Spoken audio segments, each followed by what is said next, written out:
Hello दोस्तों, मैं अनामिका सिंह स्वागत करती हूँ एक बार फिर से अपने यूट्यूब चैनल में।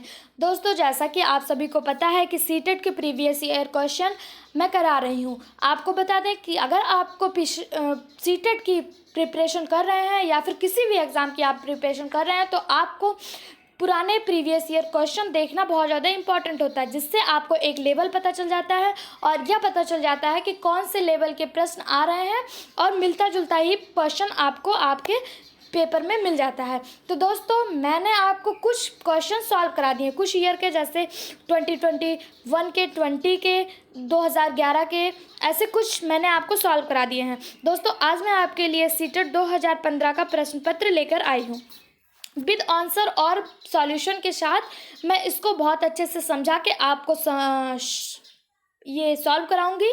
दोस्तों, वीडियो को ज़्यादा से ज़्यादा शेयर करिएगा, जिससे मुझे भी मोटिवेशन मिलता रहे। तो शुरू करते हैं हम अपना बाल विकास एवं शिक्षा शास्त्र का पहला प्रश्न, जो हमारे 2015 में आया था। पहला प्रश्न था, एक समावेशी कक्षा में किसी शिक्षिका की सबसे महत्वपूर्ण भूमिका है।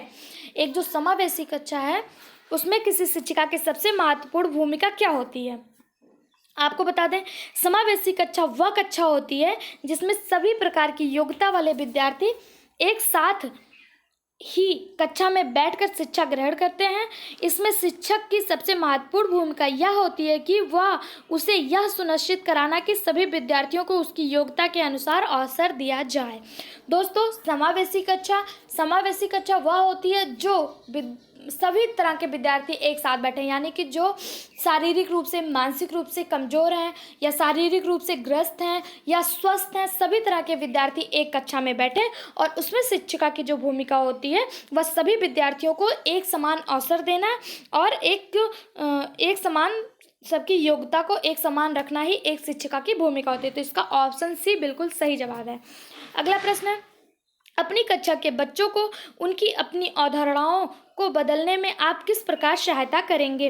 तो दोस्तों, किसी भी कक्षा के बच्चों को उनकी अपनी अवधारणाओं को बदलने के लिए यह आवश्यक है कि उनको कक्षा में अपनी समझ व्यक्त करने का अवसर दिया जाए। वो अपनी बात रख सकें, वो अपनी किसी भी प्रश्न को लेकर उनके मन में जो चल रहा है वो कह सकें, अपनी बात को रख सकें। जब अध्यापक इनके समझ विचार के बारे में पूरी जानकारी प्राप्त कर ले तो उनके गलत अवधारणाओं को विभिन्न तथ्यों, तर्कों और उदाहरणों आदि के माध्यम से बदलने का प्रयास करना चाहिए। दोस्तों, यहाँ पर बताया गया है कि अगर आप कुछ पूछ रहे हैं बच्चे से, अगर आप उसे बोलने का अवसर देंगे तो वह सही गलत अपने मन में जो उसके चलेगा वो बताएगा। अगर आपको लगता है बच्चा गलत बता रहा है तो आपको अलग अलग एग्जाम्पल दे के उन्हें समझा के अच्छे तरीके से उन्हें बताना चाहिए, बेटा तुम्हारी जो ये अवधारणा है वो गलत है, ये ऐसे नहीं ऐसे होना चाहिए। तो ये उससे उसका जो विचार है वो बदलेगा। अगर आप उसे अच्छे एग्जाम्पल के माध्यम से समझाएंगे तो वह उसका विचार जो है वो बदलेगा। तो इसका सही जवाब है ऑप्शन डी। नेक्स्ट प्रश्न है, जब बच्चे एक विशेष संख्या में पुस्तकें पढ़ते हैं तो उन्हें एक प्रमाण पत्र दिया जाता है। यह रणनीति शायद अधिक समय तक काम ना करे, क्योंकि तो देखिए, जब बच्चे प्रमाण पत्र प्राप्त करने के लिए पुस्तकें पढ़ते हैं तो यह बच्चों को केवल प्रमाण पत्र प्राप्त करने के लिए पुस्तकों को पढ़ने की तरफ ले जाता है और इससे वे सीख भी नहीं पाएंगे, क्योंकि प्रमाण पत्र देना बाह्य पुनर्वलन है। जबकि बच्चे यदि आंतरिक पुनर्बल से प्रेरित होकर पुस्तकें पढ़ते हैं तो वे उसमें रुचि लेकर ध्यानपूर्वक पढ़ेंगे, जो अधिगम को स्थायित्व प्रदान करेगा।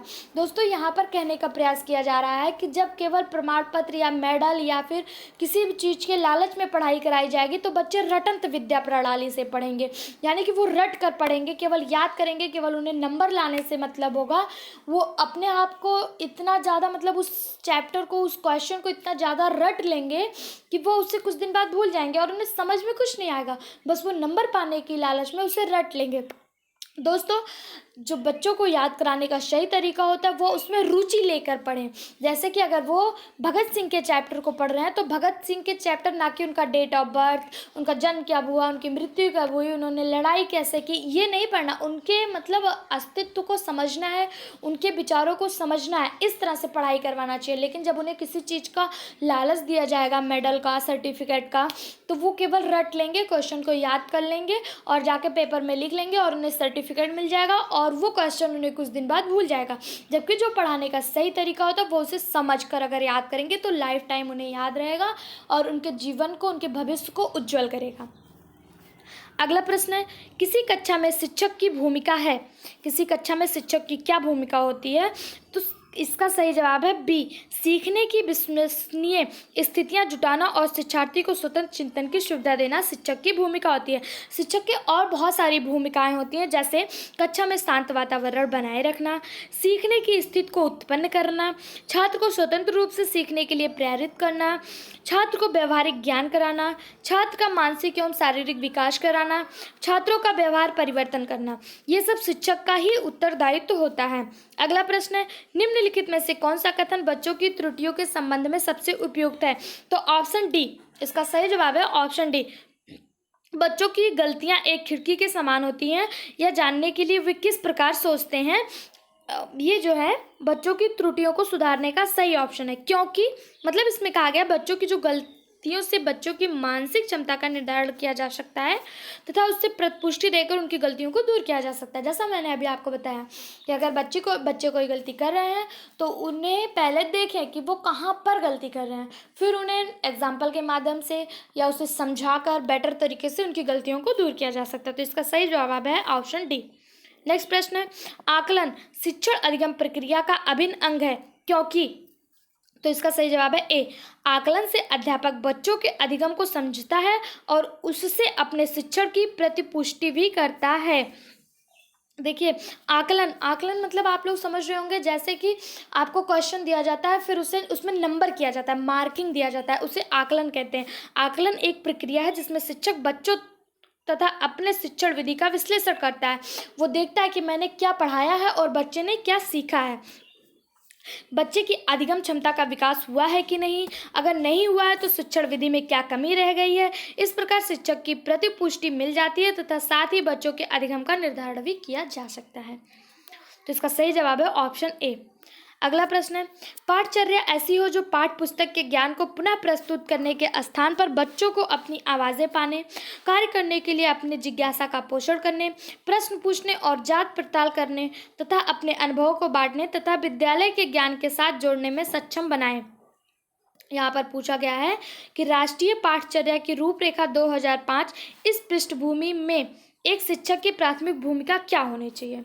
तो इसका सही जवाब है ऑप्शन ए, बच्चों को उनकी अपनी समझ और अपने ज्ञान को साझा करने के पर्याप्त अवसर देना चाहिए। बिल्कुल सही बात है, यानी कि जो राष्ट्रीय पाठचर्या की रूपरेखा 2005 है उसके अनुसार शिक्षक की जो भूमिका होती है वो बच्चों को पर्याप्त अवसर देना चाहिए, उनके समझ को विकसित करना चाहिए, शिक्षक और छात्र से वार्तालाप करना चाहिए जिससे छात्र अपने ज्ञान का मतलब अपने ज्ञान को शिक्षक के साथ साझा कर सकें। तो इसका सही जवाब है ऑप्शन ए। प्रश्न नंबर 8 है, बच्चों को अपने अध्ययन में प्रयास करने हेतु प्रोत्साहित करने के लिए शिक्षक को किस चीज़ की आवश्यकता होती है। तो बच्चों को प्रेरित करने की आवश्यकता होती है, बच्चे अपने ज्ञान में और प्रोत्साहित हों उसके लिए उन शिक्षक को क्या होता है, बच्चों को प्रेरित करना चाहिए। या किसने कहा है, अब्राहम मैस्लो ने। अब्राहम मैस्लो के अनुसार कार्य करने के लिए अभिप्रेरणा की अनिवार्यता आवश्यक है, अतः बच्चों को अपने अध्ययन में प्रयास करने हेतु प्रोत्साहित करने के लिए बच्चों को प्रेरित करने की आवश्यकता होती है। ऑप्शन डी इसका बिल्कुल सही जवाब, ऑप्शन सी इसका बिल्कुल सही जवाब है। दोस्तों, अगर आपको वीडियो अच्छा लग रहा हो तो चैनल को ज़्यादा से ज़्यादा लाइक, शेयर और सब्सक्राइब करिए। अगला प्रश्न है, भावनाओं, अधिगम और अभिप्रेरणा के संदर्भ में निम्नलिखित में से किस कथन से आप सहमत हैं। तो ऑप्शन बी, प्रेरणा और सीखने के साथ भावनाएं घनिष्ठ रूप से जुड़ी हैं। प्रेरणा एवं अधिगम जिसे सीखना कहते हैं के साथ भावनाएं घनिष्ठ रूप से जुड़ी हुई हैं, क्योंकि अधिगम के लिए प्रेरणा की अति आवश्यकता होती है जो व्यक्ति के संवेगात्मक एवं संज्ञानात्मक व्यवहार से प्रेरित होता है। ऑप्शन बी इसका सही जवाब है। अगला है, बहुविकल्पीय प्रश्न बच्चों की कौन सी योग्यता का आकलन करते हैं। तो बहुविकल्पीय प्रश्न जो होते हैं वो सही उत्तर की पहचान करने की जो योग्यता होती है उसका आकलन करते हैं। बहुविकल्पीय प्रश्नों की वस्तुनिष्ठता व्याख्यात्मक प्रश्नों से अधिक होती है और आसानी से बच्चों की मानसिक क्षमता का मापन कर सकते हैं। अगला प्रश्न है, समाजीकरण की प्रक्रिया में शामिल नहीं है। यहाँ पर पूछा गया नहीं है, बिल्कुल ध्यान से देखिएगा क्योंकि नहीं है और है में आप कंफ्यूज हो जाते हैं। यहाँ पर पूछा गया समाजीकरण की प्रक्रिया में इनमें से कौन सा है जो नहीं है। तो आनुवांशिक संचरण है वह सामाजिकरण की प्रक्रिया में शामिल नहीं है। सामाजिकरण की प्रक्रिया का तात्पर्य है समाज के वे सभी व्यवहार जिससे व्यक्ति आत्मसात कर लेता है, जैसे संस्कृतियों की रीतियों एवं मानदंडों को सीखना, कौशलों का अर्जन करना, मूल्यों और विश्वासों का अर्जन करना। जबकि जो आनुवांशिक संचरण है वह जन्म से ही माता पिता द्वारा बच्चों में आ जाता है। उनके गुण अवगुण सब बच्चों में स्थानांतरण हो जाते हैं। यह बाह्य नहीं बल्कि आंतरिक होता है, इसलिए सामाजिकरण में आनुवांशिक संचरण शामिल नहीं होता है। अगला है मानसिक संरचनाएं जो चिंतन के निर्माण प्रखंड हैं। इसके लिए पियाजे ने किन शब्द या पद का प्रयोग किया है? तो इसका सही जवाब है स्कीमा। स्कीमा मतलब होता है अवधारणा। मानसिक संरचनाओं के लिए जो जीन पियाजे नामक वैज्ञानिक है, उन्होंने स्कीमा शब्द का प्रयोग किया।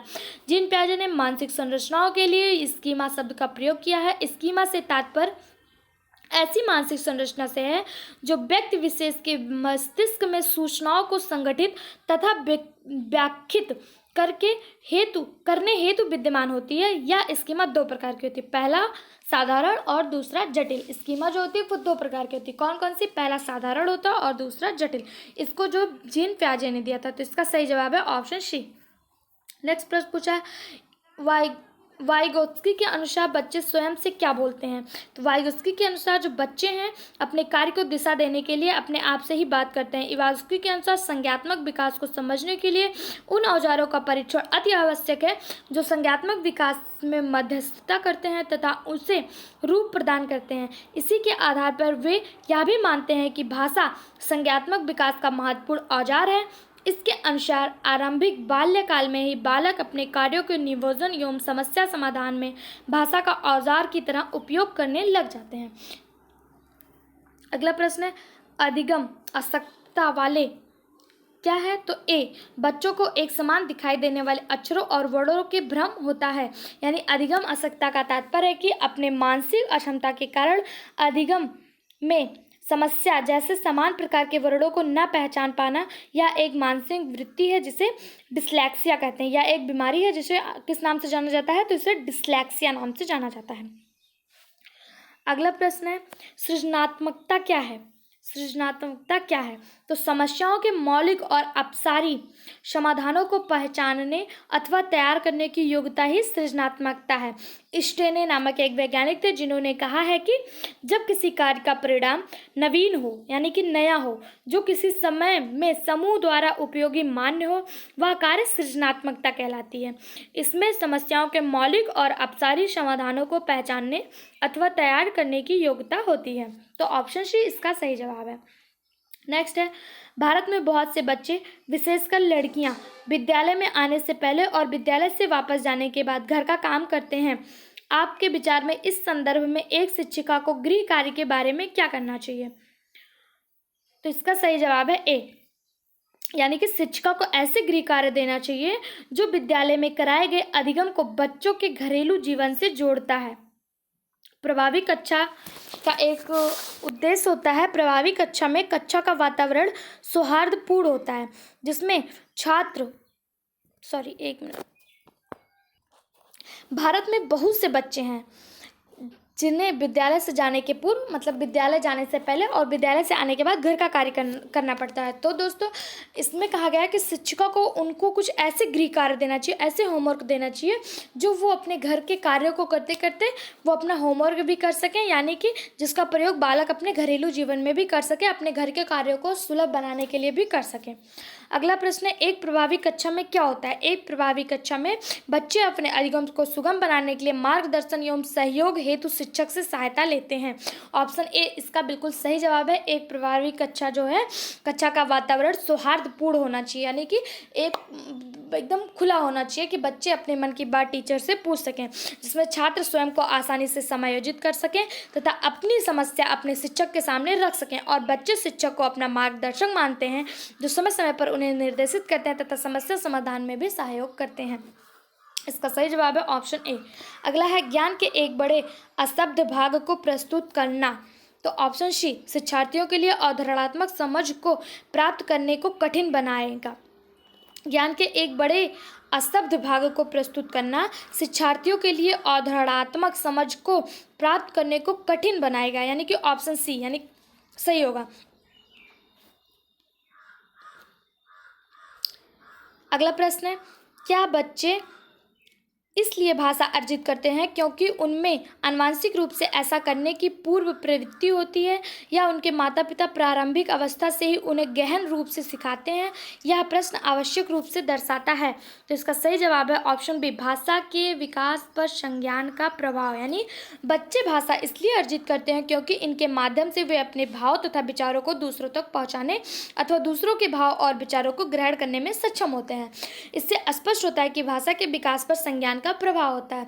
अगर आपके पास भाषा नहीं होगी तो आप अपनी बातें दूसरों के सामने कैसे रख पाएंगे? अगर आपको भाषा का ज्ञान होगा, आप किसी बात को बोल पाएंगे, तो आप अपनी बात को उनके सामने रख पाएंगे और उनकी बात को समझ पाएंगे। इसलिए भाषा का सीखना आवश्यक होता है। अगला है, अमूर्त वैज्ञानिक चिंतन के लिए क्षमता का विकास निम्नलिखित अवस्थाओं में से किसकी एक विशेषता है? तो इसका सही जवाब है ऑप्शन बी, औपचारिक संक्रियात्मक अवस्था। यानी पियाजे के अनुसार संज्ञात्मक विकास की अंतिम अवस्था औपचारिक संक्रियात्मक अवस्था है।